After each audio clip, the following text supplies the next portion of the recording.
Assalamualaikum warahmatullahi wabarakatuh. Bismillahirrahmanirrahim. Alhamdulillahirabbil alamin. Wassalatu wassalamu ala asyrofil anbiya'i wal mursalin sayyidina Muhammadin wa ala alihi washabihi ajmain. Asyhadu an la ilaha illallah wa haqqul mubin wa asyhadu anna sayyidina Muhammadan abduhu wa rasuluhu sallallahu alaihi wasallam. Faya ibadullah ittaqullaha haqqa tuqatih wa la tamutunna illa wa antum muslimun. Alhamdulillah, puji syukur kita panjatkan kepada Allah Subhanahu wa taala atas berbagai nikmat yang Allah berikan, atas takdir yang Allah berikan kepada kita pada subuh hari ini. Kita bisa melaksanakan sholat berjamaah, juga kita bisa melaksanakan ibadah-ibadah di bulan suci Ramadan. Mudah-mudahan segala ibadah kita selama ini diterima oleh Allah Subhanahu wa taala. Shalawat beserta salam semoga terlimpah curahkan kepada junjungan kita Habibana wa Nabiyana Muhammad sallallahu alaihi wasallam, dan kepada keluarganya, pada para sahabatnya, tabi'in, atba'ut tabi'in, dan juga kepada kita sebagai umatnya yang masih tetap berkomitmen untuk menjalankan syariat yang berwajib.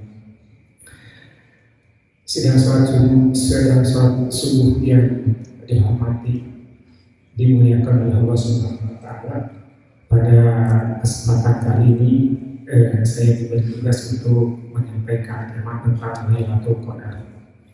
Sebagaimana kita ketahui, salah satu keutamaan dari bulan Ramadan ini adalah adanya satu malam yang malam tersebut sangat mulia yang kita kenal dengan Lailatul Qadar. Setidaknya pertama, Lailatul Qadar ini menjadi malam mulia karena pada malam itu diturunkannya Al-Quran sebagaimana surat Al-Qadar ayat 1, A'udzubillahi minasyaitonir rajim, Inna anzalnahu fi lailatul qadar. Jadi Allah Subhanahu wa taala menurunkan Al-Quran dari Lauh Mahfuz langsung ke Baitul Izzah, sebuah tempat di langit ke-1, sekaligus pada malam. Kemudian dari Baitul Izzah ini Al-Quran diturunkan kepada Nabi Muhammad SAW, itu berangsur-angsur kurang lebih selama 23 tahun. Kemudian yang keduanya, bahwa Lailatul Qadar itu adalah malam yang dimana kalau seseorang beribadah maka bisa bernilai lebih baik daripada 1000 bulan. Dan ini adalah sebuah anugerah yang Allah berikan kepada umat Nabi Muhammad SAW. Kenapa? Karena umat-umat terdahulu sebelum Nabi Muhammad SAW itu memiliki usia yang panjang-panjang. Mereka bisa ratusan, bahkan bisa ribuan tahun. Artinya bahwa ketika umat terdahulu diberi oleh Allah usia yang panjang, ratusan bahkan ribuan tahun, mereka bisa melaksanakan ibadah dalam jangka yang begitu sangat lama. Bisa melaksanakan ibadah dalam waktu ratusan tahun, bahkan bisa mencapai ribuan tahun, bisa beribadah. Tetapi umatnya Nabi Muhammad kita itu umat yang usianya pendek. Barometer umat kita, umat Nabi Muhammad adalah usianya Rasulullah 63 tahun. Ya. Nah, dengan usia yang pendek ini, kemudian Allah Subhanahu wa taala memberikan sebuah anugerah, yakni dengan adanya malam yang malam tersebut kalau beribadah lebih baik nilainya daripada 1000 bulan. Maka kalau seseorang misalnya bisa mendapatkan Lailatul Qadar di setiap tahun, atau misalnya selama hidupnya 10 kali, itu bisa lebih baik daripada 10.000 bulan. Nah, artinya bahwa nilai ibadah yang dilaksanakan oleh umat Nabi Muhammad itu bisa menyamai dengan nilai ibadah seluruh umatnya Nabi Muhammad SAW yang berusia ratusan bahkan ribuan tahun. Inilah anugerah yang Allah berikan kepada kita seperti umatnya Nabi Muhammad SAW. Walaupun usianya pendek, tetapi ada malam tertentu yang Allah takdirkan kalau melaksanakan ibadah di malam tersebut nilainya lebih baik daripada 1000 bulan. Hadirin sidang sholat subuh yang dirahmati Allah Subhanahu wa taala. Tetapi memang malam Lailatul Qadar ini adalah malam yang dirahasiakan. Tidak ada yang tahu pasti kapan terjadinya Lailatul Qadar. Bahkan Rasulullah SAW tidak memberitahu secara pasti. Hikmahnya apa? Karena kalau malam Lailatul Qadar kemudian ditentukan malamnya, mungkin orang itu akan malas untuk beribadah. Semisal Lailatul Qadar ditentukan misalnya tanggal 25 Ramadan. Tentunya orang sebelum 25 Ramadan akan terleleh untuk beribadah. Kemudian setelahnya 25 Ramadan pun tidak akan bersungguh-sungguh untuk beribadah. Karena itu maka malam Lailatul Qadar ini dirahasiakan. Kapan terjadinya? Hanya memang Rasulullah SAW beserta ulama-ulama sudah menyebutkan yang paling banyak terjadi Lailatul Qadar itu adalah 10 malam terakhir. Dan yang paling banyak terjadi di malam-malam yang ganjil. Dan ini bukan berarti malam genap tidak akan terjadi Lailatul Qadar, bukan, tetapi itu banyak. Dan mungkin saja misalnya di tahun ini terjadi di malam yang genap, mungkin. Karena itu maka kesediaan atau kewaspadaan kita adalah mencari Lailatul Qadar itu di setiap malam. Dan mungkin juga Lailatul Qadar terjadi sebelum malam terakhir, mungkin. Karena itu maka ulama-ulama bersedia atau mempersiapkan untuk mencari malam Lailatul Qadar itu dari tanggal 1 Ramadan. Ya, mereka sudah berusaha untuk melaksanakan ibadah dengan tidak tertinggal setiap malam di bulan Ramadan. Makanya ada kemudian yang menyebutkan barang siapa yang tidak tertinggal qiyamul Ramadan dari tanggal 1 sampai tanggal terakhir di bulan Ramadan, maka dia sudah mendapatkan Lailatul Qadar. Sidang sholat subuh yang dirahmati Allah Subhanahu wa taala. Ketika Lailatul Qadar ini, maka mencari Lailatul Qadar ini kita memang disunahkan untuk melaksanakan iktikaf. Iktikaf itu berdiam diri di masjid dengan memakai niat. Ada syarat-syarat yang harus kita penuhi ketika iktikaf.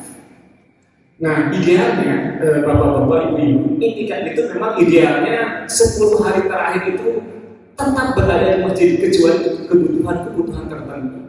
Dan Rasulullah SAW dalam beberapa hadis keterangannya menyebutkan ketika datang 10 hari terakhir Rasulullah SAW itu beriktikaf di masjid.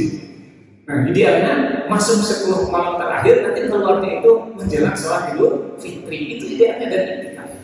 Tetapi untuk kita saat ini mungkin agak sulit seperti itu, karena kita ada kebutuhan-kebutuhan, kemungkinan ada yang bekerja, maka iktikaf yang kita bisa lakukan, kita bisa melihat misalnya para ulama. Imam Malik menyebutkan minimal iktikaf itu adalah sehari semalam. Jadi berdiam diri di masjid itu selama sehari semalam. Kecuali ada keperluan-keperluan tertentu, misalnya terakhir, bisa keluar masuk lagi ke masjid, ya. Kemudian untuk makan, saya keluar lagi masuk lagi ke masjid. Itu menurut Imam Malik. Kemudian Imam Hanafi dan Imam Hambali menyebutkan minimal iktikaf itu adalah berdiam di masjid hanya dalam beberapa saat, mungkin setengah jam, bisa disebut iktikaf. Asal berniat bahwa saya hanya iktikaf di masjid.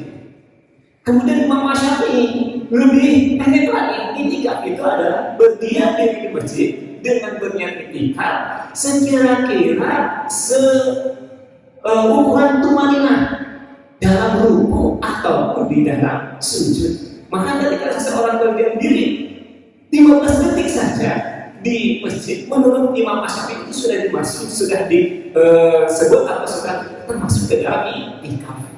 Maka ketika seseorang misalnya mau beriktikaf, dia bisa datang dari maghrib sampai menjelang subuh, atau misalnya dari setelah isya sampai menjelang subuh, atau misalnya dari jam 12 sampai menjelang subuh, atau misalnya dari jam 2 sampai menjelang subuh. Kalau kita lihat pendapat beberapa ulama, jadi bisa saja misalnya seseorang ketika iktikaf itu datang jam 2, kemudian keluar lagi misalnya setengah 4 untuk sahur, bisa masuk ke dalam iktikaf. Jadi laksanakan iktikaf untuk mencari Lailatul Qadar.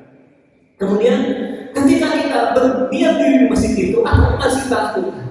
Tentunya bukan ngopi di masjid itu ya, tetapi melaksanakan zikir, membaca Al-Quran dan berdoa. Ketika Rasulullah SAW ditanya doa untuk melaksanakan i'tikaf atau berdiam diri di masjid untuk mencari Lailatul Qadar itu, maka doanya semuanya insya Allah sudah pada hafal. Rasul mengajarkan Allahumma innaka afuwun tuhibbul afwa fa'fu anni. Allahumma ya Allah, innaka sesungguhnya engkau afuwun, zat maha penerima atau zat maha pengampun. Tuhibbul afwa, engkau mencintai orang meminta ampunan. Fa'fu anni, maka ampunilah aku. Nah, perbanyaklah berdoa itu. Karena apa? Karena ketika kita dimaafkan oleh Allah, jadi dalam bahasa Arab itu ada al-afu sifat Allah itu ya, kemudian ada al-ghafur. Semuanya kedua-duanya sama, artinya maha memaafkan ya. Al-afu dan al-ghafur, hanya menurut para ulama ada perbedaan. Kalau al-ghafur itu catatan kesalahannya itu masih ada tapi dimaafkan. Kalau al-afu catatannya itu sama sekali enggak. Misalnya seseorang pernah melakukan dosa di dunia, pas di akhirat itu catatannya ada, tetapi dimaafkan, itu adalah al-ghafur. Nah, kalau al-afu, catatan misalnya seseorang melaksanakan dosa, pas dibuka di alam akhirat itu, catatan itu dihapus oleh Allah. Nah, itu adalah al-afu. Jadi perbedaan antara al-afu dan al-ghafur yang sama-sama artinya memaafkan. Maka kita perbanyak untuk melaksanakan atau untuk berdoa ketika kita i'tikaf itu, Allahumma innaka afuwun tuhibbul afwa fa'fu anni. Atau membaca Al-Quran, atau bersedekah. Dan kalau kita misalnya tidak punya bunuh lagi, kita lanjutkan lagi kita. Dan ini merupakan usaha kita semua untuk mendapatkan Lailatul Qadar.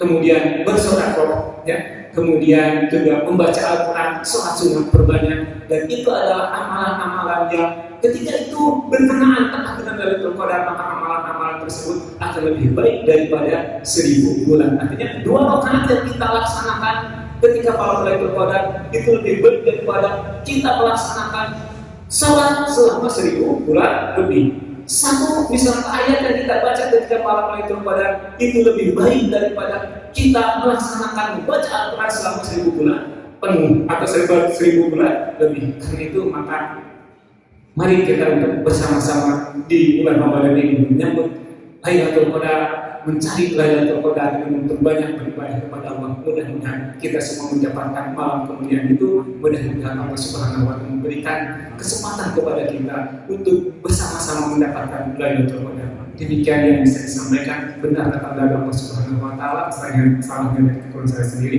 Akhirul kalam, assalamualaikum warahmatullahi wabarakatuh.